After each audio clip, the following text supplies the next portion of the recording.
আমার কাছে কোনো কাগজ আসেনি। যদি আমার কাছে কোনো শোকজ নোটিশ আসে তার উত্তর আমার দল থেকে দেবে। আপনারা নির্ভয়ে থাকুন, নির্দ্বিধায় থাকুন। আমি বাংলার মা বোনের জন্য লড়াই করছি, অন্যায়ের বিরুদ্ধে লড়াই করছি।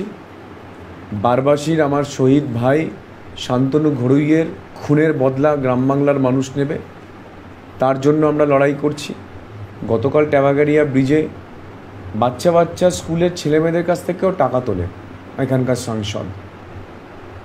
সেটা নিয়ে যখন বিডিওকে আমরা যাই, বিডিও বলে উনি নাকি কিছুই জানেন না, উনি নাকি কিছুই জানেন না। গ্রামবাসীরা শয়ে গ্রামবাসী এসে বললো, আপনাদের মিডিয়া ছিল, আপনাদের সবার সামনে বলল যে এখান থেকে সেতু পেরোতে গেলে টাকা তোলা হয়।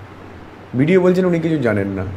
ওখানে অবৈধ খাদান থেকে বালি তোলে সাংসদ এবং সেখান থেকে তুলে নিয়ে যায়, সেটাও নাকি বিডিও জানেন না। কথা প্রসঙ্গে তারপরে কথা ঘুরতে ঘুরতে বিডিও বললেন, হ্যাঁ ওখানে 300 গাড়ি বালি আমরা আটকে রেখে দিয়েছি, যেটা অবৈধ। তাহলে এতক্ষণ বলছেন আপনি জানেন না, আবার অবৈধ 300 গাড়ি মাল আপনি আটকে রেখে দিয়েছেন, বালি আটকে রেখে দিয়েছেন, তারপরে আপনি সবই জানেন।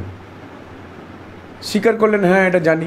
প্রথমে বলছিলেন জানি না, এবং তারপরে আমাদের দাবি ছিল যে মানুষ সেতু পারাপার করবে যেন কোনো পয়সা দিতে না হয়।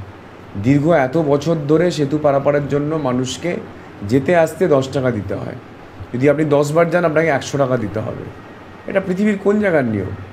হাওড়া ব্রিজ পেরোতে গেলে মানুষকে টাকা দিতে হয়? দিতে হয় না তো। একটা বাঁশের সেতু পেরোতে গেলে টাকা দিতে হবে। ওনাকে বলেছি যে, উনি বলেছেন, কথা দিয়েছেন যে আগামী 2 দিনের মধ্যে উনি ওখানে বোর্ড বসাবেন ব্রিজে, মানে ওই সেতুর এপার আর ওপারেতে, যে এই সেতু পেরোতে গেলে কাউকে কোনো টাকা দিতে হবে না। এতদিন কেন করেননি?